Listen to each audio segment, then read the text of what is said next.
Protect the Syrian Christians, protect the Syrian Christians. अब Syria के Christians की चिंता पूरी दुनिया को हो गई। बांग्लादेश में हिंदू मारे जा रहे हैं, कभी किसी को सुना है आपने? सीरिया के ऊपर आप देखेंगे वहाँ एनजीओ भी पहुंच जाएंगे दुनिया भर के, वहाँ पे रेड क्रॉस सोसाइटी भी पहुंचेगी, वहाँ पे खालसा एड वाले भी, मतलब दुनिया भर के जितने भी एनजीओज हैं वो सारे के सारे पहुंच जाएंगे। बांग्लादेशी हिंदुओं के ऊपर ना कोई बात करेगा, ना वहाँ कोई एनजीओ जाएगी, ना वहाँ पे कोई मीडिया रिपोर्ट करने जाएगा, ना वहाँ अल जजीरा जाएगा, ना वहाँ बीबीसी जाएगी। वो जाएंगे भी तो उनका ही प्रोपेगेंडा करेंगे। क्योंकि एक चीज़ याद रखिए, क्रिश्चियनिटी हो चाहे इस्लाम हो, they have the same origin. जब आप इकट्ठा हो जाते हैं, जब आप घुस जाते हैं हनुमान चालीसा पढ़ने, तो बड़े बड़े भूत भागते हैं हनुमान चालीसा से। वक्फ बोर्ड का भूत 24 घंटे के अंदर भाग गया। 45 दिन में जितने हिंदू मरेंगे, जितने बलात्कार होंगे वो हो जाने चाहिए, जितने मंदिर जलेंगे जल जाने चाहिए, जितने घरों पे कब्जे होने चाहिए हो जाएंगे, जितनी ज़मीनों पे कब्जे होने चाहिए वो हो जाए। 45 दिन तक सब कुछ जस्टिफाइड है। क्यों? क्योंकि हिंदू ट्रंप के भरोसे, एक डिवाउट क्रिश्चियन के भरोसे बैठा हुआ है। बांग्लादेश से 1 घंटे की दूरी पे कलकत्ता में ब्रायन एडम्स का कॉन्सर्ट हो रहा है और लोग वहां पे टिकट पैसा दे के जा रहे हैं नाचने के लिए। Nothing against Bryan Adams. आप सोचिए ना कि उससे 1 घंटे की दूरी पे हिंदुओं को घंटा फर्क नहीं पड़ रहा। आप मुझसे कह रहे हैं कि सरकार को दिल्ली में फर्क पड़े। आज इस देश में अगर हिंदू इकट्ठा हो जाए, एकत्रित हो जाए, तो आपको क्या लगता है बांग्लादेश में सरकार इंटरफेयर नहीं करेगी? करेगी, मजबूर होना पड़ेगा। मीडिया नहीं दिखाएगी। साल भर तक शाहीन बाग के अलावा कुछ भी नहीं चला मीडिया में। 1.5 साल चला किसान आंदोलन के अलावा कुछ भी नहीं चला। मीडिया वही दिखा रहा था। क्यों? क्योंकि लोग सड़कों पे थे, दंगे हो रहे हैं। अगर मान लीजिए अगर आप यहाँ पे आए हुए हैं, अगर आपके मोहल्ले में अगर यहाँ अगर दंगा हुआ, हिंदुओं के ऊपर हमला हुआ, तो आप क्या करेंगे? तो कहते उन्होंने पूछा कि जी, कहते भाई संघ क्या करेगी? तो कहते हैं संघ क्या करेगी? संघ बढ़िया हाथ में पॉपकॉर्न लेगी, छत पे चारपाई डालेगी, बैठ के देखेगी। और क्या करेगी संघ? संभल के अंदर जो कारतूस मिले हैं वो पाकिस्तान आर्मी के बनाए हुए मैन्युफैक्चर्ड कारतूस हैं, वो जो दंगाई फायर कर रहे थे। कहीं सुना है आपने मीडिया में? कोई चर्चा कर रहा है इस बारे में? वो सपा के छुटभैये कहते हैं कि तुम्हारे मौलवियों के पेशाब से जो है मैं दिए जलवाऊंगा अगर हमारी समाजवादी पार्टी की सरकार आई। इनको पता नहीं है, बाबा ने जब बत्ती लगानी है ना तुम्हारे पीछे, तो खुद दिया बन के जलोगे।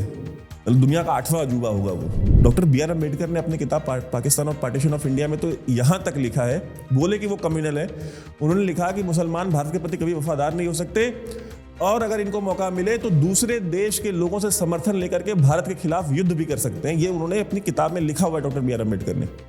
वो कम्युनल थे कि जब मुसलमान मरता है तो वो शिया नहीं मरता, वो सुन्नी नहीं मरता, वो देवबंदी, बरेलवी, हनफी, शाफई, मालिकी, हम्बली वो नहीं मरता, वो मुसलमान मरता है।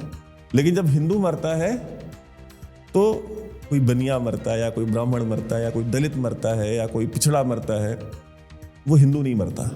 जय हिंद दोस्तों, आप देख रहे हैं डीओ न्यूज़। अगर वीडियो पसंद आए तो वीडियो को लाइक कीजिए, चैनल को सब्सक्राइब कीजिए और बेल आइकन दबाना बिल्कुल मत भूलिएगा। और अगर आप हमें सपोर्ट करना चाहते हैं तो स्क्रीन पे दिए हुए QR कोड को स्कैन करें।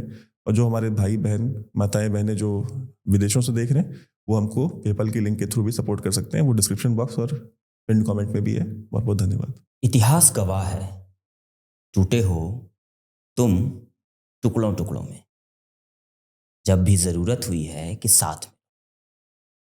जात वो पूछ लेंगे, इसलिए औकात में रहो। डरपोक हो तुम भी और मैं भी, इस धरती का शोक हो तुम भी और मैं भी, इसलिए जागरण का ढोंग करके गफलतों के हालात में रहो।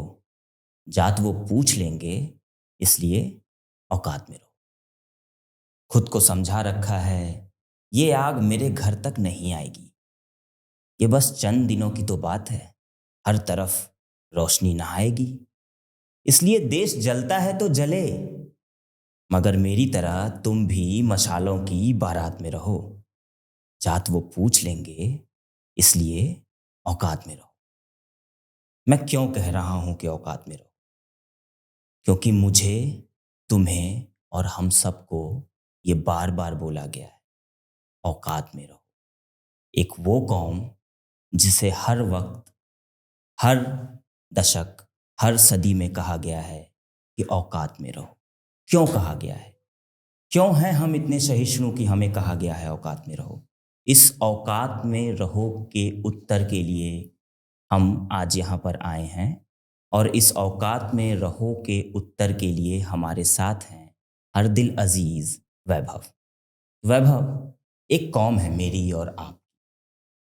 हम इतने सहिष्णु हैं हजारों साल से कि हमें हर बार कह दिया जाता है औकात में रहो।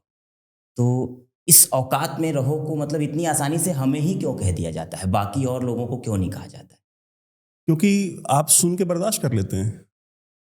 आप सहिष्णुता, आपकी कायरता को आप सहिष्णुता का जो है पर्दा डालते हैं, आप उसके ऊपर उसका चोला उड़ाते हैं कि जी हम बड़े सहिष्णु हैं। आप सहिष्णु नहीं हैं, आप कायर हैं। ठीक है। आज जब हम और आप ये बात कर रहे हैं, सीरिया के अंदर अल कायदा ने रेजिम चेंज कर दिया, असद भाग गए छोड़ के। Syria has officially fallen. पहले भी उन्होंने ये 10 साल पहले भी ये प्रयास किया था, 12 साल पहले बराक ओबामा तब राष्ट्रपति थे। तो उस समय पुतिन ने इंटरफेयर किया था और असद की रिजीम बचा ली थी। अब सीरिया में क्या होगा? सीरिया में अब क्या होगा? अब मास स्लॉटर होगा। किसका? ईसाइयों का, नॉन मुस्लिम्स का, शियाओं का। ठीक है, क्योंकि अलकायदा ने कब्जा कर लिया है। आप वेस्टर्न मीडिया उठा के देखिए, सोशल मीडिया खोल के देखिए, आपको हर जगह पे एक ही चीज मिलेगी। वो क्या है? Protect the Syrian Christians, protect the Syrian Christians. अब सीरिया के क्रिश्चियंस की चिंता पूरी दुनिया को हो गई। बांग्लादेश में हिंदू मारे जा रहे हैं, कभी किसी को सुना है आपने? मुझे अमेरिका की फिक्र नहीं है या यूरोप की फिक्र नहीं है। मुझे बताइए कि भारत में कितने लोगों को उस चीज से फर्क पड़ता है? भारत में कितने लोग चिल्ला रहे हैं? क्या आपका मेन स्ट्रीम मीडिया चिल्ला रहा है? मेन स्ट्रीम मीडिया तो इस चीज में लगा है ना कि भाई इंडिया अलायंस की लीडरशिप जो है वो अखिलेश यादव ने सपोर्ट कर दिया है ममता बनर्जी को, कि इंडिया अलायंस की लीडरशिप ममता बनर्जी को दी जाए, राहुल गांधी से लेके उद्धव ठाकरे ने सपोर्ट कर दिया है। तो सारा विमर्श, सारा चिंतन, सारा बैठक सबकी सब इंडिया अलायंस के भविष्य के ऊपर हो रही है। हिंदुओं के भविष्य के ऊपर कौन चर्चा कर रहा है? हिंदू धर्मावलंबियों के ऊपर कौन चिंता कर रहा है? कोई नहीं। तो इसलिए आपको आपकी औकात दिखाई जाती है, क्योंकि आपकी औकात कोई है ही नहीं। वो इसलिए नहीं है जो आपने इतनी अच्छी आपने जो कविता लिखी है, आशा करता हूँ आप उसको पूरा भी जल्दी करेंगे और दर्शकों को सुनाएंगे। जरूर करूंगा। हाँ, तो वो क्यों जात पूछ ली जाती है? आप जातियों में बटें, आप भाषा में बटें, आप क्षेत्र में बटें। आप मुझे एक चीज बताइए ना, आप तो खाने पीने कपड़े के ऊपर बटे हुए हैं। मैं जो वस्त्र पहनता हूं, कहते हैं कि आप तो तमिल लगते हैं, आप साउथ इंडियन हैं। क्या साउथ इंडियन है भाई? ये परिवेश जो है, ये परिवेश हमारे पूर्वजों का था। धोती पूर्वज पहनते थे, आप नहीं पहन रहे हैं, तो आप मुझे साउथ इंडियन क्यों बोलते हैं? भाई मैं जितना नॉर्थ इंडियन हूं उतना ही साउथ इंडियन हूं, उतना ही वेस्ट इंडियन हूं, उतना ही ईस्ट इंडियन हूं। हिंद महासागर से लेकर के हिमालय तक पूरा भारत है, जो चाणक्य ने कहा। तो साउथ इंडियन नॉर्थ इंडियन क्या होता है? और आप तो कहता हूं ना, आपका परिधान हर एक चीज के ऊपर बटे हुए हैं। मेरा खाना इनके खाने से बेहतर है। आप चले जाइए, भोजन के ऊपर बट गए, तो हर चीज के ऊपर बटे हुए हैं ना। आप एकत्रित तो है ही नहीं, तो आपको आपकी औकात दिखाई जाएगी। आपको कहा जाएगा कि भाई आप औकात में रहो। यह आपके सवाल का जवाब है। और सीरिया के ऊपर आप देखेंगे, वहाँ एनजीओ भी पहुंच जाएंगे दुनिया भर के। वहाँ पे रेड क्रॉस सोसाइटी भी पहुंचेगी, वहाँ पे खालसा एड वाले भी, मतलब दुनिया भर के जितने भी एनजीओज हैं वो सारे के सारे पहुंच जाएंगे। बांग्लादेशी हिंदुओं के ऊपर ना कोई बात करेगा, ना वहाँ कोई एनजीओ जाएगी, ना वहाँ पे कोई मीडिया रिपोर्ट करने जाएगा, ना वहाँ अल जजीरा जाएगा, ना वहाँ बीबीसी जाएगी। वो जाएंगे भी तो उनका ही प्रोपेगेंडा करेंगे। क्योंकि एक चीज याद रखिए, क्रिश्चियनिटी हो चाहे इस्लाम हो, they have the same origin. Judaism, Christianity, Islam सारे अब्राहमिक फेथ्स हैं। They consider, they hate each other, एक दूसरे से नफरत करते हैं, लेकिन they are the people of the book. वो सब किताब वाले हैं, सारी अपनी लीनियज अब्राहम से जोड़ते हैं। जीसस क्राइस्ट को मुसलमान भी अपना पैगंबर मानते हैं। उनका और ईसाइयों का डिफरेंस ये है कि वो उनको सन ऑफ गॉड कहते हैं ईसाई, और मुसलमान कहते नहीं, वो पैगंबर थे। भाई मूसा या मोसेस, जिनको जूस अपना, जिन्होंने 10 कमांडमेंट्स दी जूस को, उनको क्रिश्चियंस और मुस्लिम्स भी मानते हैं कि हमारे पैगंबर है। तो there is a close association in between them. They have a bloody history, एक खूनी इतिहास है उनका आपस में द्वंद्व का। लेकिन उसके बावजूद वो एक दूसरे के लिए एक्सेप्टेबल हैं। आप एक्सेप्टेबल नहीं हैं, क्योंकि आपका इतिहास, आपकी संस्कृति प्रीडेट करती है इन सब को, और थोड़ा बहुत प्रीडेट नहीं करती है, हजारों साल में प्रीडेट करती है। आपका जो साइंटिफिक टेम्परामेंट है आपके धर्म का, वो उनको समझ में नहीं आता। आप आज भी आप चले जाइए, तमिलनाडु चले जाइए, तेलंगाना चले जाइए, आप केरल चले जाइए, आप बंगाल चले जाइए, आप आसाम चले जाइए, आप गुजरात चले जाइए, आप कहीं भी चले जाइए, पंजाब चले जाइए, आपको हजारों साल पुराना इतिहास मिलता है। हरियाणा चले जाइए, लोग हरियाणा का मजाक उड़ाते हैं, लोगों को पता नहीं हरियाणा देवभूमि है, वहां का एक एक इंच देवभूमि है, लोग नहीं मानते हैं। अब एक विवाद चल रहा है आजकल, आप देखे होंगे बहुत सारा डिबेट पे कि गिरनार में, गुजरात में जैन और हिंदू के बीच में कोर्ट कचहरी हो रही है एक पहाड़ी के ऊपर, ठीक है। जैन कह रहे हैं कि भाई ये हमारे तीर्थंकर थे, उन्होंने यहाँ साधना की थी, तो उनकी चरण पादुका को दर्शन के लिए हमको जैनों को जो है परमिशन दी जाए। उसमें एक हिंदू पक्ष है, वो भी कोर्ट गया हुआ है। अब गिरनार क्या, अब तुझे गुजरात जो है, बहुत कम लोगों को पता होगा, गुजरात बेसिकली तपस्थली है। जितने भी बड़े बड़े साधु महात्मा हुए हैं भारत में, ऐसा शायद ही कोई होगा जिसने गुजरात में साधना न की हो, स्पेशली गिरनार में। उत्तर प्रदेश के जो मुख्यमंत्री हैं योगी आदित्यनाथ जी, वो जिस संप्रदाय से आते हैं, नाथ संप्रदाय के, गोरखनाथ ने कहाँ पे तपस्या की थी? वहीं गिरनार में। इवन आप चले जाइए अघोर संप्रदाय में, देख लीजिए अघोर संप्रदाय के जो सबसे बड़े संत हुए कीनाराम, बाबा कीनाराम ने कहाँ साधना की थी? उसी गिरनार में।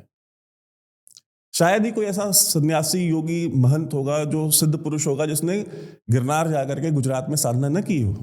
वहां पे चल रहा है वो विवाद, और वो वहां पे आप कभी उसको डिबेट में सुना है आपने कि जैन बैठ के हिंदू से लड़ रहे हैं, हिंदू बैठ के जैन से लड़ रहा है? नहीं, वो एक लीगल केस है, लीगल केस चल रहा है, आपस में बातचीत भी चल रही है, एक दिन उसमें कोई ना कोई अंडरस्टैंडिंग होगी, वो मामला सॉल्व हो जाएगा। अब उस जैन क्लेम को आप रिप्लेस कर दीजिए किसी मुस्लिम या किसी क्रिश्चियन के क्लेम से, करके देखिए। लड़ाई झगड़ा, दंगा, पत्थरबाजी, गोली, बंदूक सब चल रहा होता, और उसके अलावा कहीं कोई डिबेट ही नहीं हो रही होती। जैसे संभल में हुआ, ज्ञानवापी पे हुआ, अब अटाला मस्जिद का आ गया, वो अटाला पे भी होगा। यूपी कॉलेज का मुद्दा हमने उठाया था, और हमने उसमें एक चीज बताई थी, हमने कहा था कि वहाँ पे विद्यार्थी, आप तो खुद बनारस से ही हैं, तो मैं पिछले वीडियो में हमने कह दिया था कि वहाँ विद्यार्थी और शिक्षक दोनों एक ही टेम्परामेंट के हैं। तो मैंने कहा कि या तो ये क्लेम वापस लेंगे वक्फ बोर्ड वाले, या तो फिर वहाँ कार सेवा हो जाएगी और विद्यार्थी और शिक्षक मिल के कर देंगे। तो देखिए वही हुआ, वक्फ बोर्ड ने अपना क्लेम वापस ले लिया। क्यों? कि वहाँ दरगाह के अंदर घुस करके हनुमान चालीसा का पाठ कर दिया स्टूडेंट ने। हमारा वीडियो हुआ उसके अगले दिन, और तीसरे दिन जो है क्लेम वापस हो गया कि जो है रही साइड जो स्ट्रक्चर है वो भी चला जाएगा हाथ से। तो और मैं आपको आज भी कह रहा हूं, वो स्ट्रक्चर वहां नहीं सर्वाइव करेगा। इनके क्लेम वापस लेने के बाद भी कह रहा हूं, वो स्ट्रक्चर वहां सर्वाइव नहीं करेगा। It's just a matter of time. वो स्टूडेंट्स, वहां के शिक्षक उस चीज को बर्दाश्त नहीं करेंगे। और वो, अब ये क्या है? ये एनालिसिस है। हमने कहा वो हो गया, तो हम एनालाइज कर रहे हैं, क्योंकि हम ग्रामीण परिवेश से आते हैं, हमने ग्राउंड पे चीजें देखी हैं। हम नोएडा की फिल्म सिटी के 5वें माले पे बैठ करके एयर कंडीशन रूम में बातें नहीं करते, हम ग्राउंड पे जाते हैं, लोगों से मिलते हैं। हमने भारत को कश्मीर से लेकर कन्याकुमारी तक देखा है, ट्रैवल करके देखा है, लोगों के साथ बैठे हैं, उनके साथ खाना खाया, उनके घरों में रहे हैं। तो हमें पता है ना कि ये देश कौन से क्षेत्र में क्या टेम्परामेंट है लोगों का। ये आपके सवाल का जवाब है कि देखिए, जब आप इकट्ठा हो जाते हैं ना, जब आप घुस जाते हैं हनुमान चालीसा पढ़ने, तो बड़े बड़े भूत भागते हैं हनुमान चालीसा से। वक्फ बोर्ड का भूत 24 घंटे के अंदर भाग गया। तो आप जब तक इकट्ठा नहीं होंगे, और इकट्ठा नहीं होंगे क्यों? क्योंकि वही आपकी कविता, औकात में रहो, क्योंकि वो जात पूछ लेंगे। तो वैभव, इसी के एक्सटेंशन में कल आप एक प्रोग्राम में, आपको सुना था मैं एक्सप्लेन करते हुए कि बांग्लादेश में एक नई सरकार आ गई और वहाँ के कुछ आर्मी मैन थे जो हमारे भारतीय क्षेत्र में घुसते हैं और एक कंस्ट्रक्शन को रोकते हैं। और ये इस तरीके का एक, कह सकते हैं कि चुभने वाली बात थी, जिसपे कि बहुत ये एस्केलेट भी हो सकती थी या होनी चाहिए थी, जो कि नहीं हुई। और जो सत्ताधारी लोगों के जो एक तरीके से माउथ पीस बने हुए कुछ मीडिया हैं या अन्य डिजिटल माध्यमों से लोगों तक कनेक्ट करने की कोशिश करते हैं, तो उस पर एक ये नैरेटिव सुनने में आया कि कुछ 45 दिनों में ये जो शेख हसीना के बाद एक सरकार इंस्टेट की गई है, इसको गिरा दिया जाएगा। और इसलिए कहीं ना कहीं वो अपनी सरकार को बचाने के लिए कुछ वो ऐसी चीज़ें करना चाहते हैं जिससे कि एक लड़ाई झगड़े का माहौल उत्पन्न हो जाए और उनकी सरकार को इंटरनल सपोर्ट मिलने लगे, जो कि शायद बहुत अनपॉपुलर हो चुकी है। और इसलिए वो ऐसा कर रहे हैं, इंस्टिगेट करने के लिए। तो क्या आप इस जो नैरेटिव है इसको कहाँ तक मानते हैं कि ये कहाँ तक जस्टिफाइड है, और अगर नहीं है तो क्यों नहीं है? 45 दिन बाद ये चले जाएंगे, ये दावा कर रहे हैं कुछ एनालिस्ट। चलिए ठीक है, 45 दिन मतलब वही कह रहे हैं कि जो हमने कल कहा था कि ट्रंप आ जाएगा तो ये लपेट देगा सिस्टम। अब मुझे एक बात बताइए आप, 45 दिन में जितने हिंदू मरेंगे, जितने बलात्कार होंगे वो हो जाने चाहिए, जितने मंदिर जलेंगे जल जाने चाहिए, जितने घरों पे कब्जे होने चाहिए हो जाएंगे, जितनी जमीनों पे कब्जे होने चाहिए वो हो जाए। 45 दिन तक सब कुछ जस्टिफाइड है। क्यों? क्योंकि हिंदू ट्रंप के भरोसे, एक डिवाउट क्रिश्चियन के भरोसे बैठा हुआ है। वो कितना करेगा नहीं करेगा ये तो वक्त बताएगा, लेकिन अगर उसने कर भी दिया तो क्या ये 45 दिन में ये सारी हत्याएं, बलात्कार, ये मंदिरों का जलाना, ये जस्टिफाइड है? मैं आपसे सवाल पूछ रहा हूं। हो जाना चाहिए और हमको बैठ के देखना चाहिए, हाथ में पॉपकॉर्न लेके एंजॉय करना चाहिए, क्योंकि हमारे साथ तो हो नहीं रहा ना। तो हिंदुओं ने तो खुद ही भेजा ना एक मास्टर स्ट्रोक को श्रृंग पर। अब देखिए, हम कहते हैं कि यही हमारे और लेफ्ट विंगर्स के बीच में, या हमारे या उन पिद्दियों के बीच में क्या डिफरेंस है कि हम बैठ करके क्रिटिसाइज करते हैं, सरकार को भी क्रिटिसाइज करते हैं जहां करना होता है, क्योंकि हमारी कमिटमेंट उस सरकार के प्रति नहीं है, उस नेतृत्व के प्रति नहीं है। हमारी कमिटमेंट हमारे समाज के प्रति, हमारे देश के प्रति है, हमारे धर्म के प्रति है। हमारी वफादारी उधर होनी चाहिए। अगर वो गलत कर रहे हैं तो हम क्रिटिसाइज कर रहे हैं। हम पिद्दियों की तरह, और ये जो असली गोडी मीडिया है लेफ्ट विंगर्स की, हम उनकी तरह नहीं है कि हम बलात्कार को भी जस्टिफाई करें और कह रहे हैं ये तो फेक न्यूज है। मंदिर जले हुए हैं, वो कह रहा है कि नहीं ये सब तो एग्जेजरेटेड है। जले हुए मंदिर की तस्वीरें हमने दिखाई, वो तस्वीरें झूठ है। राधा रमण दास जो कि इस्कॉन के स्पोक्स पर्सन है, वो जो बोल रहे हैं वो झूठ बोल रहे हैं। जिनके साथ हो रहा है वो झूठ बोल रहे हैं और ये सच बोल रहे हैं। आप सोचिए ना, कलकत्ता में ब्रायन एडम्स का कॉन्सर्ट हो रहा है, मुझे भेजा किसी ने, और सोल्ड आउट है पूरा अरीना। बांग्लादेश से 1 घंटे की दूरी पे कलकत्ता में ब्रायन एडम्स का कॉन्सर्ट हो रहा है और लोग वहां पे टिकट पैसा दे के जा रहे हैं नाचने के लिए। Nothing against Bryan Adams. आप सोचिए ना कि उससे 1 घंटे की दूरी पे हिंदुओं को घंटा फर्क नहीं पड़ रहा। आप मुझसे कह रहे हैं कि सरकार को दिल्ली में फर्क पड़े। मुझे सरकार से मैं शिकायत करता तब जब लोगों को फर्क पड़ता। जब लोगों को फर्क नहीं पड़ रहा, और ये भी मैं अपने वीडियो में बोल चुका हूं, जब आपका कंसर्न टेस्ट मैच है, आपका कंसर्न ब्रायन एडम्स का कॉन्सर्ट है, आपका कंसर्न कौन मुख्यमंत्री बन रहा है ये है, आपका कंसर्न, आपकी मीडिया का कंसर्न ये है कि अगला भाजपा का राष्ट्रीय अध्यक्ष कौन होगा, सबको पता है जो होगा वो रबर स्टैंप ही होगा। जैसे अभी जो है वो भी रबर स्टैंप ही है। लेकिन मीडिया की चिंता क्या है? वो जब मीडिया को फर्क नहीं पड़ता, लोगों को फर्क नहीं पड़ता, तो सरकार को घंटा फर्क पड़ता है। इसलिए मैं क्रिटिसाइज सरकार को नहीं करता, मैं क्रिटिसाइज जनता को करता हूं। इस देश में कहां आंदोलन, एनआरआईज बेचारे जो है वो सड़कों पे निकल करके प्रोटेस्ट कर रहे हैं। आपने कितने प्रोटेस्ट इंडिया में देखे जरा बताइए? 0। बनारस में देखा हो, दिल्ली में देखा हो, नोएडा में देखा हो, फरीदाबाद में देखा हो, कहीं देखा है आपने? तो हमारे जो एनआरआई भाई बहन है वो तो हमसे कहीं ज्यादा जागृत है। क्यों? क्योंकि वो खुद दूसरे देश में रह रहे हैं। वो फील कर सकते हैं कि अगर उनके साथ कभी ऐसा हुआ तो वो कैसे होगा, वो दृश्य क्या होगा। अपने देश से बाहर आप किसी दूसरे देश में रह रहे हैं और इतनी हॉस्टिलिटी हो जाए। आपको पता है, मैं आप लोगों को खबर भी दिखा देता हूं, अमेरिका में एनआरआईज ने 500% रेट बढ़ाया उनके गन्स खरीदने का। एनआरआईज पहले गन्स नहीं लेते थे, पीसफुल कम्युनिटी थी। 500 गुना इंक्रीज हुआ है गन परचेज में एनआरआई कम्युनिटी में, भारत की जो अमेरिका में रहने वाले हैं। उनके ऊपर हमले 300% बढ़े हैं। तो सोचिए आप, वो सड़कों पे निकल रहे हैं, वो टाइम स्क्वायर भी बेचारे जा रहे हैं, वो जर्मनी में रह रहे हैं। जर्मनी में कल एक हमारे जानने वाले थे, उन्होंने जर्मनी से हमको भेजा कि हमने यहाँ पे प्रोटेस्ट किया है। सोचिए आप, सोच के देखिए। तो जब आपको फर्क नहीं पड़ता तो भाई सरकार को आप मास्टर स्ट्रोक वादी कह लीजिए, आप सरकार को क्रिटिसाइज कर लीजिए। यार सरकार क्यों करेगी? सरकार का मुद्दा वो है जो आपका मुद्दा है। किसान बिल आया, अभी एक किसान, हरियाणा के बहुत बड़े किसान जो आंदोलन हुआ था उसके नेता थे, उन्होंने स्टेटमेंट दी कि हमने इतना बड़ा किसान आंदोलन खड़ा किया, उसके बाद भी कांग्रेस हरियाणा में चुनाव हार गई। ऑन कैमरा बोला है उसने। यानी कि ये साबित हो गया कि ये किसान आंदोलन कांग्रेस को चुनाव जिताने के लिए खड़ा किया गया। और किसने खड़ा किया? इन्हीं इंडिया अलायंस वालों ने खड़ा किया। अब तो एडमिट कर लिया अपने मुंह से। तो खैर जो भी हुआ, लेकिन जब वो किसान आंदोलन खड़ा हुआ तो उसके जवाब में सरकार को अपना कानून वापस लेना पड़ा। संसद से पास किया हुआ कानून सरकार को वापस लेना पड़ा। क्यों? क्योंकि वो लोग इकट्ठा हो गए, सड़क पे आ गए। आज इस देश में अगर हिंदू इकट्ठा हो जाए, एकत्रित हो जाए, तो आपको क्या लगता है बांग्लादेश में सरकार इंटरफेयर नहीं करेगी? करेगी, मजबूर होना पड़ेगा। मीडिया नहीं दिखाएगी। साल भर तक शाहीन बाग के अलावा कुछ भी नहीं चला मीडिया में। 1.5 साल चला किसान आंदोलन के अलावा कुछ भी नहीं चला। मीडिया वही दिखा रहा था। क्यों? क्योंकि लोग सड़कों पे थे। सड़क पे कौन है? कोई नहीं है, कोई निकलेगा भी नहीं। तो क्यों हैं हम, मतलब ये जो हमारी एक आत्ममुग्धता की स्थिति है कि ये आग हमारे घर तक नहीं आएगी, जबकि अभी 1-2 रोज पहले की बात है कि सपा का एक कोई चुटभैया नेता है, वो बोलता है कि हमारी सरकार आने दो, हम पेशाब से चिराग जलाएंगे। उसने कहा कि हमारी समाजवादी पार्टी की सरकार आने दो, मौलवियों के पेशाब से दिए जलवाएंगे। दिए जलवाएंगे। कोई भी छोटा बड़ा कोई भी काम हो, इंशाअल्लाह अगर सपा की सरकार आएगी तो आपके पेशाब में चिराग चलवाने का काम करूंगा।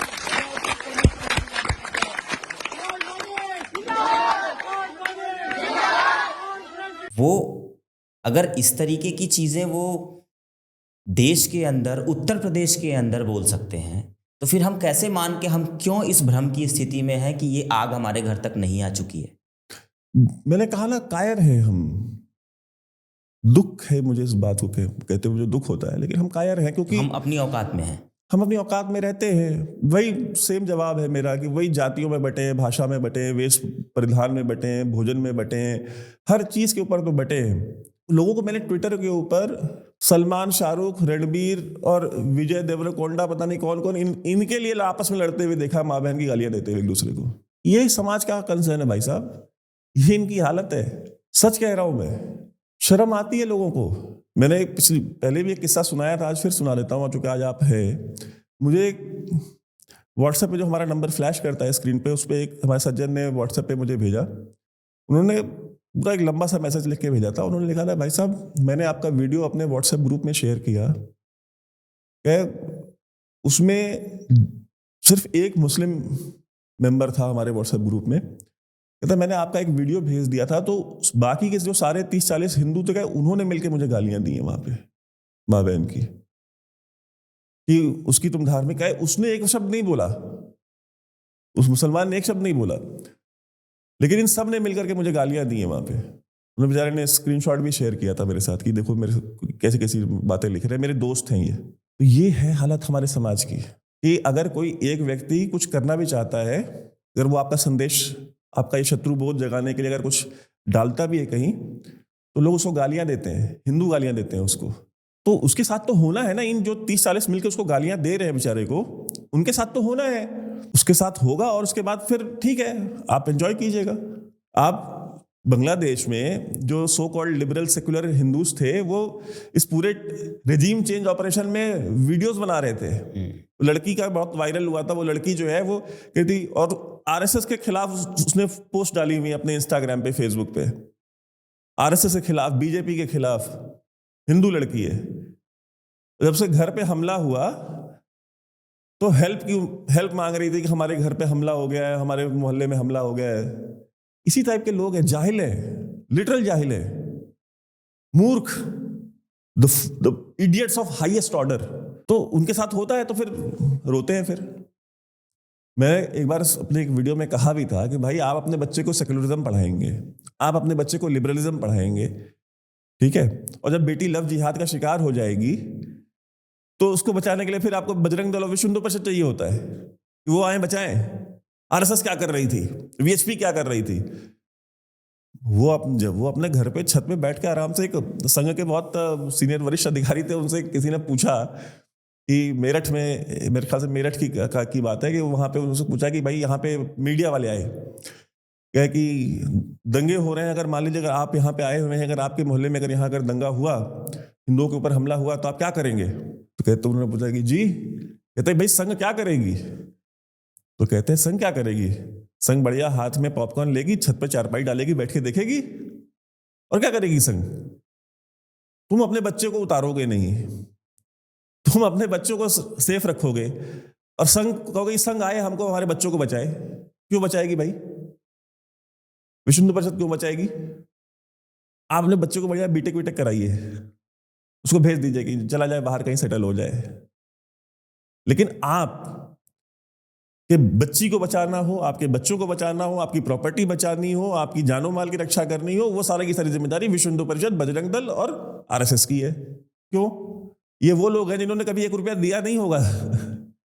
ठीक है, कव्वाली सुनने गए होंगे या दरगाह पे कहीं गए होंगे, अजमेर 100 रुपया डाल के आए होंगे दान पात्र में, संघ को 1 रुपया दिए नहीं होंगे कभी। लेकिन बातें आप सुन लीजिए।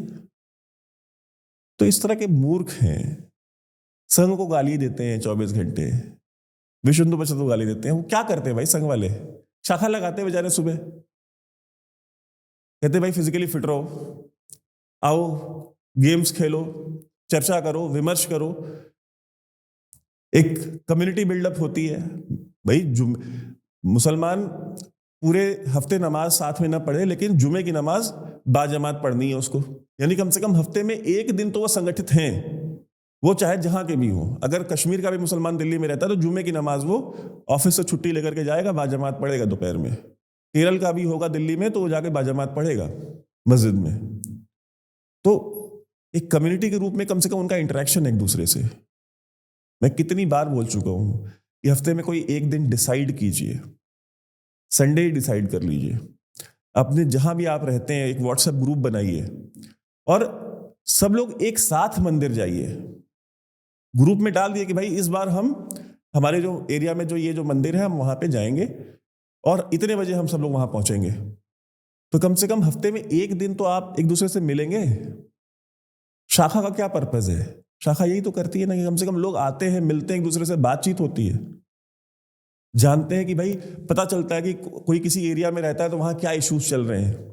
कहते हैं ना फौज में जैसे आर्मी में होता है कि खबर दुश्मन की सबसे इंपॉर्टेंट चीज है कि दुश्मन क्या कर रहा है उसकी खबर होना बहुत जरूरी है, उसके बाद बाकी सारी चीजें। तो आपको तो कोई खबर ही नहीं है, आप तो अपने उस ऑफिस में बैठे हैं तो अपने क्यूबिकल में बैठे हैं, ऑफिस से निकले घर में गए तो अपने वो 20 माले के अपार्टमेंट में जो है एक कमरे में छोटे से पड़े हुए हैं, कुछ नहीं है, कोई कम्युनिटी बिल्डअप नहीं है, कुछ नहीं है। ये प्रॉब्लम है।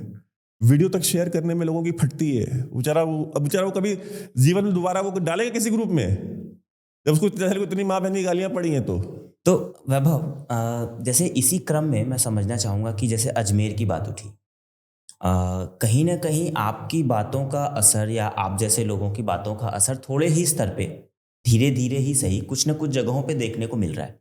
जैसे जौनपुर की जो घटना है या अजमेर दरगाह के लिए जो हिंदू संगठन कुछ खड़े हुए हैं, उन्होंने याचिका दायर की है।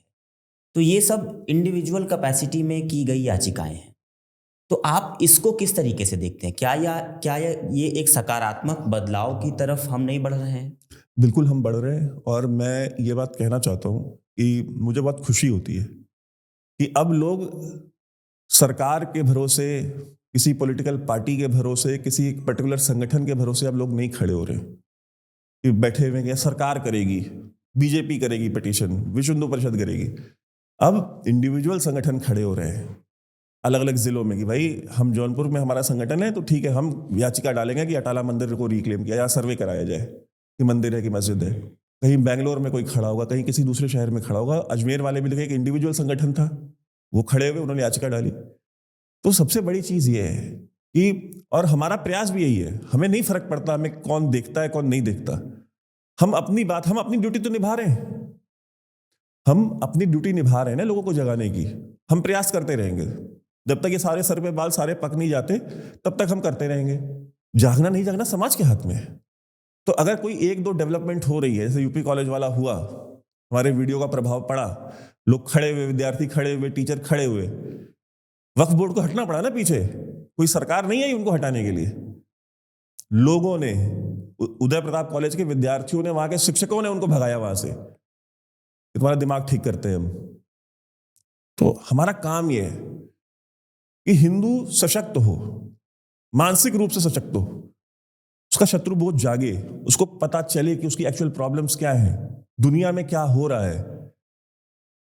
अफगानिस्तान चला गया, पाकिस्तान में आप देख रहे हैं हमले, बांग्लादेश देख रहे हैं, सीरिया आज फॉल किया है, दुनिया भर में सब तमाशा। अल कायदा की सरकार, इमेजिन कीजिए, अल कायदा की सरकार आ गई, एक आतंकवादी संगठन, अब वो सीरिया पूरा देश चलाएगा।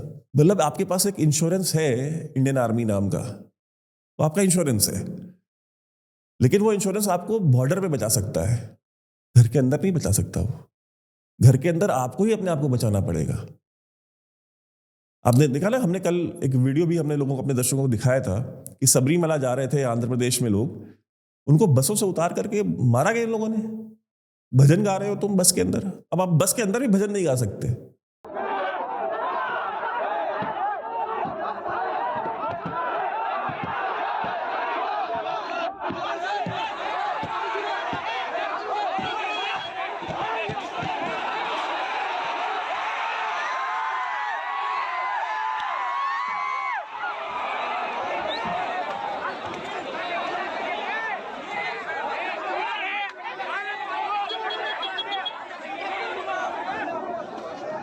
ये देश के अंदर हो रहा है।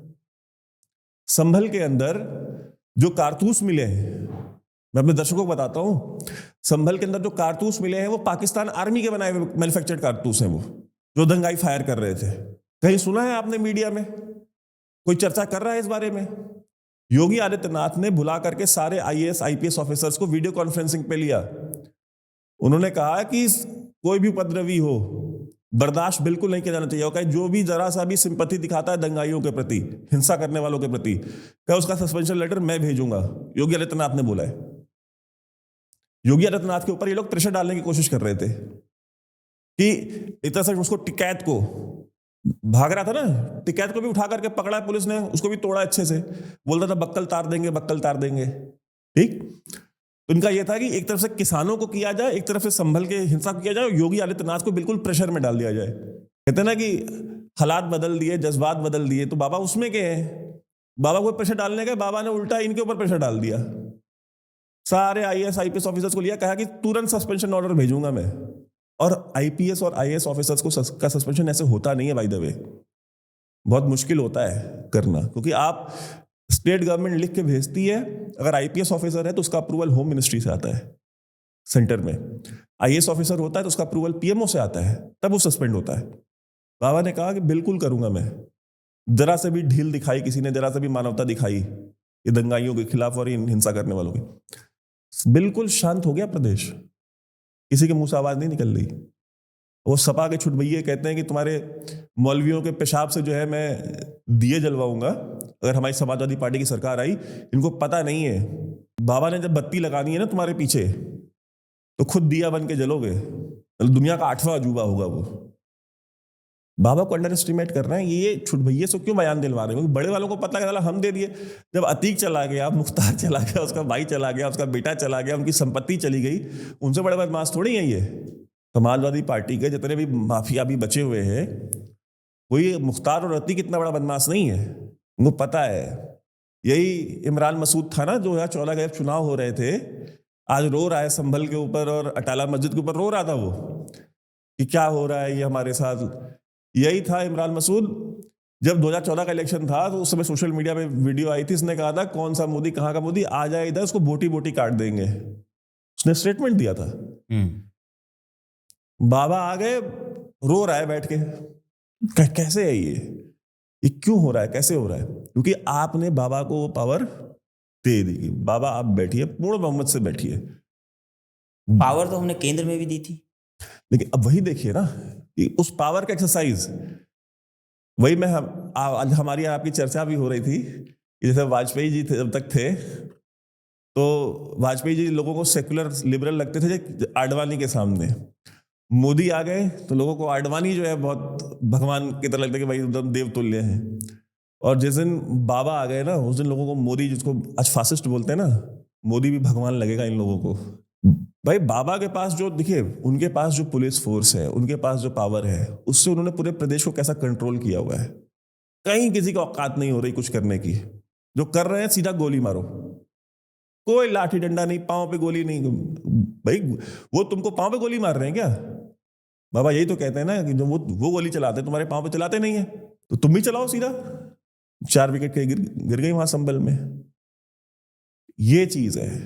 वहां पे कह रहे हैं अरे पांव पे गोली मार देते, अरे क्या जान से मार दोगे? तो समाजवादी पार्टी का इतिहास है। मुलायम सिंह यादव ने कहा था कि लड़कों से गलती हो जाती है तो क्या फांसी दे दोगे? बलात्कार करने वालों के लिए मुलायम सिंह यादव ने मंच पे खड़े होकर के ये कहा था कि लड़कों से गलती हो जाती है तो क्या क्या करोगे? उनको फांसी दे दोगे? अखिलेश यादव की भी बेटी है, अखिलेश यादव की भी पत्नी है। याद रखना चाहिए ये सब बोलने से पहले।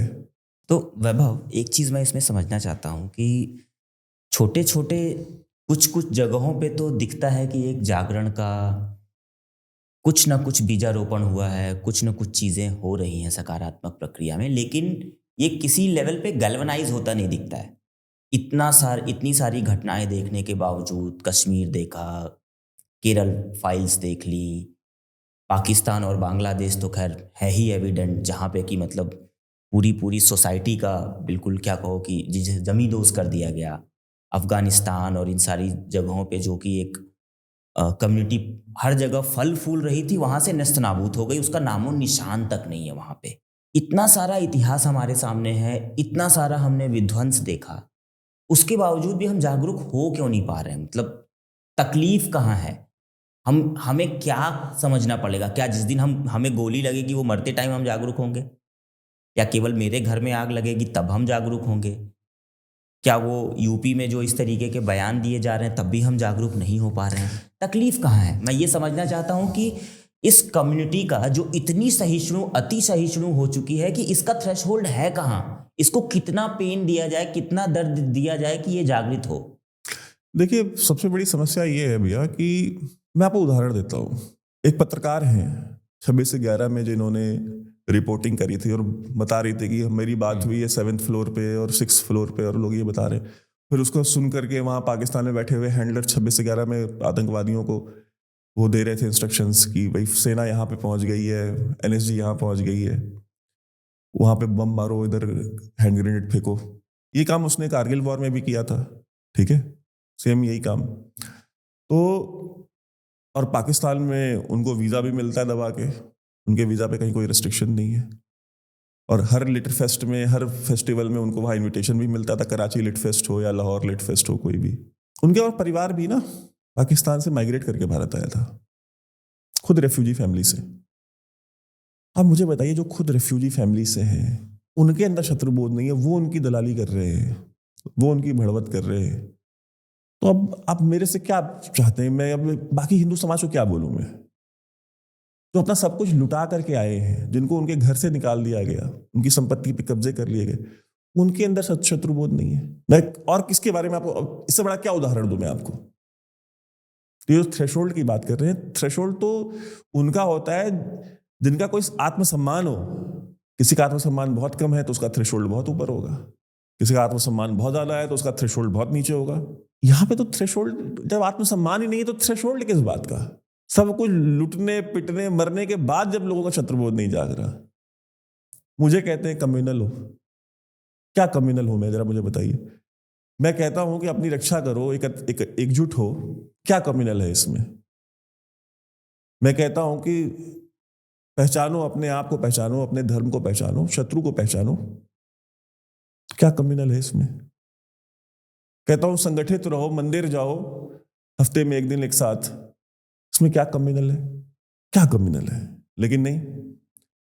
वो लास्ट टाइम हम बैठे थे तो मैंने कहा था कि भाई बच्चों से शेयर मत करो अपने, ये बात मेरे और वैभव जी के बीच में रहनी चाहिए, हमारे बच्चों तक नहीं पहुंचनी चाहिए, वरना हमारे बच्चे भी कम्युनल हो जाएंगे।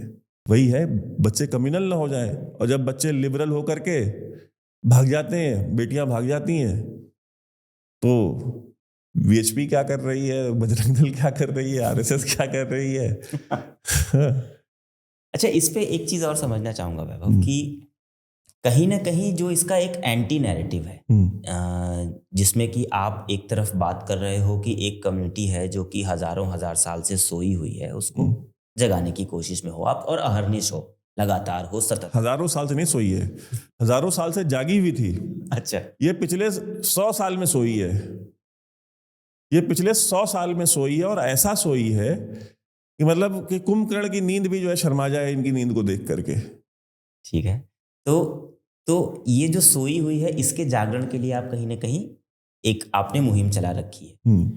दूसरी तरफ इसका एक काउंटर नैरेटिव है जिसमें कि कुछ विपक्ष के लोग हैं जो संभल जैसी घटना पे ही केवल वो दौड़ पड़ते हैं। उनको कश्मीर नहीं दिखता, उनको जैसे आप बोल रहे हो कि ये बस में लोगों को मारा पीटा गया भजन सुनने पे, वो नहीं दिखता। सॉरी, आप मुझे बताइए कि उनको संभल नहीं दिखता, उनको बांग्लादेश नहीं दिखता, हमको दिखता है क्या? हमको दिखता है? हमें उनसे कोई शिकायत नहीं है। वो तो हैं ही मक्कार, फ्रॉडी, चोर है एक नंबर के, पैरासाइट्स हैं, बॉटम फीडर्स हैं, मान लेता हूं मैं। हमको दिखता है, हम जगे हुए हैं, हम बात करते हैं, कोई ट्वीट करता है, कोई सोशल मीडिया पे लिखता है, कोई कभी निकला सड़क पे, किसी ने पता किया कहीं कोई आंदोलन हो रहा है इसके लिए। हमको खुद तो दिखता नहीं है कुछ। शिकायत हमको उनसे है, शिकायत हमको अमेरिका से है। मतलब आप सोचिए, इस देश का हिंदू समाज ट्रंप से उम्मीद लगा के बैठा है कि वो हमको बचाएगा। किसी शर्म की बात है, सोचिए कितने शर्म की बात है। कल योगी जी ने जो स्टेटमेंट दी, हमने कल के वीडियो में चलाई भी थी कि जिन्ना का जिन जब तक जिंदा है तब तक ये चीजें होती रहेंगी जो बांग्लादेश में हो रही हैं और जो पाकिस्तान में हो रही हैं, और देश के अंदर करने का प्रयास किया जा रहा है।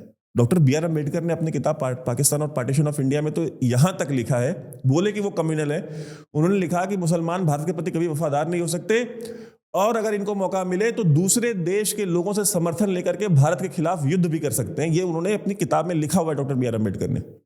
वो कम्युनल थे, बोलो कम्युनल है। उन्हीं का संविधान लेकर के घूमता रहता है ये, हाथ में लाल किताब। तो क्या है ये? हमको खुद डॉक्टर B.R. अम्बेडकर से और आपको 10 शिकायतें हो, कंप्लेंट्स हो, आप उनसे एग्री करो डिसएग्री करो, लेकिन उनकी ये जो बात है इसको आप डिनाई तो नहीं कर सकते ना कि नहीं उन्होंने नहीं कहा है, वो लिख के गए हैं। आपके ही प्रोग्राम में सुना था कि जब आप बात कर रहे थे बांग्लादेश के बारे में, तो आपने उसमें एक जानकारी दी और बहुत डिटेल में जानकारी थी कि केवल मायावती ने इस पर एक स्टेटमेंट दी थी जिस पर कि उन्होंने कहा कि ज़्यादातर जो वहाँ कम्युनिटी बची, और जो कि जाहिर सी बात है क्योंकि वो गरीब और उतने रिसोर्स वाली कम्युनिटी नहीं थी, जो कि ज़्यादातर दलित लोग थे, वो ही पाकिस्तान और बांग्लादेश में रह गए थे बंटवारे के विभाजन के समय पर। तो आज जिनके ऊपर ये सारा ज़ोर ज़बरदस्ती की जा रही है, जिनको ये वायलेंस झेलना पड़ रहा है, जिनको दबाया जा रहा है, जो सप्रेस हो रहे हैं, उसमें ज़्यादातर लोग उस समुदाय से आते हैं। उसके अलावा और कोई नहीं बोला। तो ऐसे में आज जहाँ की एक दलित उत्थान की राजनीति पिछले 30-40 वर्षों में शायद सबसे ज़्यादा कोई चीज़ के बारे में बात की गई है, तो इस बारे में, इसके बावजूद भी ये जो नेता हैं जो कि अदरवाइज सपोर्ट करते दिखते हैं वोट के लिए, वो भी इस पे नहीं बोल रहे। मैं बता तो रहा हूँ ना, आप उस समय उनके लिए दलितों की जान, उनके लिए दलितों की इज्जत कोई मायने नहीं रखती? नहीं, उनके लिए कुछ नहीं मायने, उनका सिर्फ वोट मायने रखता है। पहली बात, अगर आपको मैं अपने दर्शकों को भी बताता हूँ, मैं एक वीडियो में पहले भी बता चुका हूँ कि B.R. अम्बेडकर जब तक जिंदा थे ना, वो दलितों के सबसे बड़े नेता नहीं थे। वो दुनिया से जाने के बाद सबसे बड़े नेता बने हैं दलितों के। खुलना जो डिस्ट्रिक्ट है, वहां से उनको चुन करके भेजा गया था कॉन्स्टिट्यूएंट असेंबली खुलना में, चूंकि दलित मेजोरिटी थी, उन्होंने उनको चुन करके भेजा था। हिंदू बहुल इलाका था वो पूरा। पार्टीशन के समय उन्होंने बोला भी B.R. अम्बेडकर ने कि ये तो हिंदू मेजोरिटी एरिया है, इसको आप ईस्ट पाकिस्तान में कैसे डाल सकते हैं। लेकिन कांग्रेस ने अंग्रेजों के साथ और मुस्लिम लीग के साथ मिलकर के डिलिबरेटली कि ये तो इसको वोट देते हैं B.R. अम्बेडकर को, 3-4 जिले थे वहां पे खुलना और उसके आसपास के, कहीं इनको जानबूझ के भेजो उधर ईस्ट पाकिस्तान में, हमारे यहाँ रहेंगे तो फिर ये इसको वोट देंगे, हमको तो वोट देंगे नहीं। उनको भेजा गया। इसमें सबसे बड़ा रोल किसने प्ले किया? तो आप कह रहे हो कि ये अम्बेडकर इससे अलग थे? हाँ, आप सुनिए तो, जोगेंद्र नाथ मंडल सबसे बड़े नेता थे दलितों के उस समय। वो ईस्ट पाकिस्तान बांग्लादेश के थे। उन्होंने दलितों को तैयार किया कि नहीं तो मुस्लिम लीग का समर्थन करो। जैसे आज भी MY वो चलता है ना कि भाई मुस्लिम यादव, मुस्लिम दलित, PDA मुस्लिम दलित। ये मुस्लिम दलित की कॉकटेल आज की कोई नई कॉकटेल नहीं है। ये कॉकटेल जोगेंद्र नाथ मंडल और मोहम्मद अली जिन्ना मिल करके बना चुके हैं पास्ट में। ओवैसी जो बोलता है ना कि दलितों के साथ मिलकर के हम राजनीति करेंगे, दलितों को हम लेके आए अपने फोल्ड में, वो क्यों बोलता है? क्योंकि जिन्ना ये काम कर चुका है। जोगेंद्र नाथ मंडल के जरिए उसने दलित वोट लिए, दलितों को अपने साथ में लिया। जोगेंद्र नाथ मंडल को पहला कानून मंत्री बनाया अपनी कैबिनेट में पाकिस्तान की, लेकिन उसके साथ उसको इतना बेइज्जत किया गया, इतने अत्याचार किए गए दलितों के ऊपर कि जोगेंद्र नाथ मंडल, आपको पता है, पाकिस्तान का पहला कानून मंत्री आ करके कलकत्ता में गुमनामी में मर गया, किसी को पता भी नहीं चला। जब उसके आखिरी के जो 4 साल थे, उसको कोई जानता भी नहीं था कि ये जो रहता है ये जोगेंद्र नाथ मंडल है। लावारिस पड़ी थी लाश उसकी। ये जोगेंद्र नाथ मंडल के साथ हुआ था। उसके दलितों के साथ तब से लेकर के आज तक अत्याचार हो रहे हैं। तो मायावती वही बात कर रही हैं, हम वही बात कर रहे हैं। लेकिन हम क्या है कि हम उसको दलित, बनिया, ठाकुर, ब्राह्मण करके नहीं कर देखते हैं, हम उनको हिंदू की तरफ बोलते हैं तो कम्युनल हो जाता है। हम दलित बोल देंगे तो ठीक हो जाएगा। तो ये प्रयास रहा है ना इन लोगों का 70-75 साल से, ये स्टैब्लिश करना कि जब मुसलमान मरता है तो वो शिया नहीं मरता, वो सुन्नी नहीं मरता, वो देवबंदी, बरेलवी, हनफी, शाफई, मालिकी, हम्बली वो नहीं मरता, वो मुसलमान मरता है। लेकिन जब हिंदू मरता है तो कोई बनिया मरता है, या कोई ब्राह्मण मरता है, या कोई दलित मरता है, या कोई पिछड़ा मरता है, वो हिंदू नहीं मरता। जब बलात्कार होते हैं तो मुसलमान लड़की का बलात्कार हो गया, वहां पे शिया, सुन्नी, हनफी, बरेलवी, मालिकी नहीं है। लेकिन जब हिंदू लड़की के साथ होगा तो कौन सी जात की लड़की, दलित बच्ची के साथ बलात्कार, हिंदू बच्ची के साथ नहीं, दलित बच्ची के साथ बलात्कार हो गया। ये डिवाइड क्रिएट किया गया सिस्टमेटिकली आपके दिमाग में, आपके समाज में, मीडिया में, हर जगह, आपकी किताबों में, पुस्तकों में। सोशलिज्म पढ़ाते हैं, समाजवाद यूनिवर्सिटियों में। क्या है सोशलिज्म? कभी इसके ऊपर हम बैठ के एक बार प्रोग्राम कर लेंगे, ठीक है? जरूर करेंगे। वो बहुत लंबा पॉडकास्ट हो जाएगा। क्या पढ़ते हैं समाज? अच्छा, समाजवाद पढ़ के जब निकलते हैं तो क्या करते हैं, मतलब किस काम के होते हैं समाज में? वो पंखा तो ठीक कर नहीं सकते, पंखा ठीक नहीं कर सकते। बल्ब फ्यूज होगा तो बता नहीं पाएगा कि फ्यूज हुआ है कि होल्डर खराब हो गया है। लेकिन समाजवाद की ये प्राइवेट यूनिवर्सिटियां हैं। हरियाणा में आजकल आप देख रहे होंगे, फरीदाबाद इधर साइड में बड़ी बड़ी यूनिवर्सिटियां खुल रही हैं, पंजाब में, इधर उधर चंडीगढ़ में प्राइवेट यूनिवर्सिटियां 5-5, नोएडा तो भरा पड़ा है यूनिवर्सिटियों से प्राइवेट, 5-5 लाख रुपया साल का ले रहे हैं। क्या पढ़ा रहे हैं भैया? सोशियोलॉजी पढ़ा रहे हैं। तो 3 साल बाद 15 लाख रुपया वो फीस देगा, उसके बाद 3 साल में 10-5 लाख रुपया उसके ऊपर भी खर्च होगा, खाने, रहने, आने जाने। तो ये जो 20-25 लाख रुपया खर्चा करके जब वो ग्रेजुएशन करके निकलेगा सोशियोलॉजी पढ़ के, क्या करेगा वो? जानना चाहता हूँ। क्योंकि उसको सोशियोलॉजी में तो सिर्फ मार्क्सवाद पढ़ाया गया है। और 5 लाख रुपए दे के अगर आप समाजवाद पढ़ रहे हो तो फिर आप समाजवाद समझोगे कैसे? समाजवाद तो नाम ही है गरीबी। 20 लाख का कोर्स करके निकलते हैं, उसके बाद कैपिटलिस्ट को गाली देते हैं। इससे बड़ा तो दोगलापन मेरे समझ से संभव नहीं है। बस बेसिकली LGBTQ, ठीक है, RT-PCR जो भी आप कह लीजिए, बस उसकी रैलियों में निकलना है और फिलिस्तीन के लिए नारे लगाने हैं, कश्मीर में इंडियन आर्मी को गाली देनी है। यही सब हो रहा है प्राइवेट यूनिवर्सिटियों में। ये जिंदल यूनिवर्सिटी, फलाना यूनिवर्सिटी, ढिकाना यूनिवर्सिटी में क्या चल रहा है? आए दिन आप सुनते हैं कि पैलेस्टाइन के फेवर में नारे लग रहे हैं, किसानों के सपोर्ट में लड़के वो कर रहे हैं, शाहीन बाग के सपोर्ट में लड़के जो खड़े हो जा रहे हैं। क्या है ये सब फॉल्ट लाइंस हैं आपके यहाँ जो क्रिएट की जा रही है, जो वेस्टर्न कल्चर आपके यहाँ पे आप इंपोर्ट कर करके ला रहे हो, अमेरिकन यूनिवर्सिटीज का मॉडल अपने यहाँ अप्लाई कर रहे हो, तो फिर वही हिंसा झेलनी पड़ेगी एक दिन, जो कि वेस्टर्न यूनिवर्सिटीज में आपको झेलनी पड़ी, जहाँ पे जूस स्टूडेंट्स को वहां लोगों ने मारा जो है क्लासरूम में घुस के, मुसलमानों ने। तो आपके यहाँ भी मारेंगे, तैयार रहिए। तो और ये जो जेन जी है जिसको कहते हैं भाई साहब, अब बताइए, ये तो हालत है। अभी आपसे साथ मेरे साथ चर्चा हो रही थी कि इनको अगर बाप ने एक थप्पड़ मार दिया तो डिप्रेशन में चले जा रहे हैं। मतलब इमेजिन कीजिए, सुसाइडल थॉट्स आने लग रहे हैं, साइकेट्रिस्ट को दिखाया जा रहा है, कंसल्टेंसी हो रही है, मेंटल हेल्थ। मैं उसको बिलिटिल नहीं कर रहा हूं, मेंटल हेल्थ एक प्रॉब्लम है, मैं जिसको सपोर्ट बिल्कुल मानता हूं मैं। बट यार, ये 10 साल के 12 साल के बच्चे जो है डिप्रेशन में कैसे चले जा रहे हैं? 15-16 साल के लड़के डिप्रेशन में चले जा रहे हैं। कुछ तो गड़बड़ है ना हमारे यहाँ समाज में। या तो पेरेंटिंग में कुछ दिक्कत है, या कम्युनिकेशन में कोई दिक्कत है, या हम किसी चीज को ओवरडू कर रहे हैं। हम लीनियंसी के नाम पे कि नहीं बच्चे को कुछ हो ना, बच्चे को कुछ बोला ना जाए, इसका ये ना हो जाए वो ना जाए, कुछ ज्यादा हम सेंसिटिव ज्यादा हो गए. There is something wrong, terribly wrong with our parenting, with our society. और हम लोग के पिताजी लोग तो मतलब दाढ़ी मूछ आने तक मार खाया हमने. और कोई ऐसी बात नहीं है, मतलब भाई माता पिता का आशीर्वाद इसी तरीके से मिलता है. और वो सबक आपके हित के लिए, आप कोई दुश्मन थोड़ी हैं, आपके हित के लिए ही वो करते हैं जो करते हैं. तो मतलब लेकिन आप देख लीजिए आज तो डिप्रेशन में, 16 साल के डिप्रेशन में साइकेट्रिस्ट के पास गए हुए हैं. सोचिए.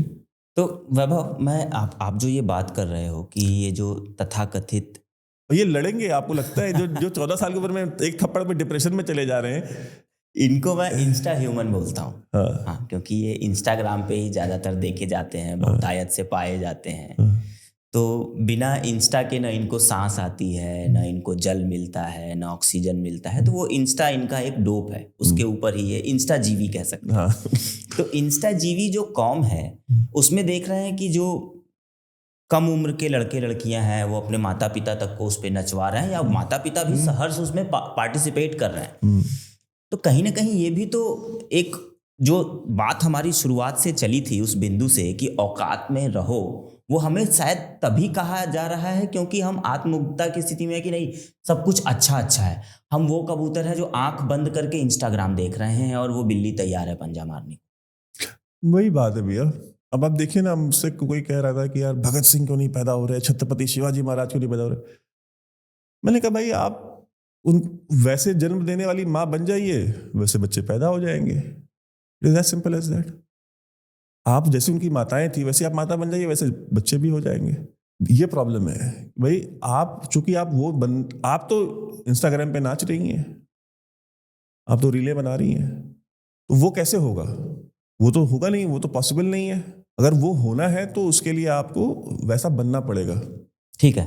तो वैभव, फाइनली आपके इतने सारे नॉलेज के बाद, इतने सारे जागरण के बाद, मुझे अभी भी उम्मीद कम है कि लोग जगेंगे, क्योंकि आप कई वर्षों से जागरण की कोशिश कर रहे हो और थोड़ा थोड़ा शायद आप सफल भी हुए हो, और लेकिन जो हमारे अनुभवों से हम कह सकते हैं कि हमने सीखा नहीं है. एक कम्युनिटी के तौर पे, एक समूह के तौर पे, एक समाज के तौर पे हमने निरंतर ह्रास ही देखा है. चाहे हमने अपनी सरकारें इंस्टेट कर दी हैं और हम उनके माध्यम से हम कुछ ना कुछ करने की कोशिश करते हैं, और वो भी कहीं ना एक ओहदे पर पहुंचकर पंगु हो जाती हैं, या वो भी लिबरल हो जाती हैं, या होने का ढोंग करने लग जाती हैं. तो वैसी स्थिति में आगे क्या? What's the solution? क्या करें? जो भी थोड़े बहुत 2-4 लोग अगर मान रहे हैं कि हाँ अब जरूरत है, वो क्या करें? नहीं, हम अपना प्रयास जारी रखेंगे, हमारा प्रयास चलता रहेगा. और मैं होपफुल हूँ. ठीक है.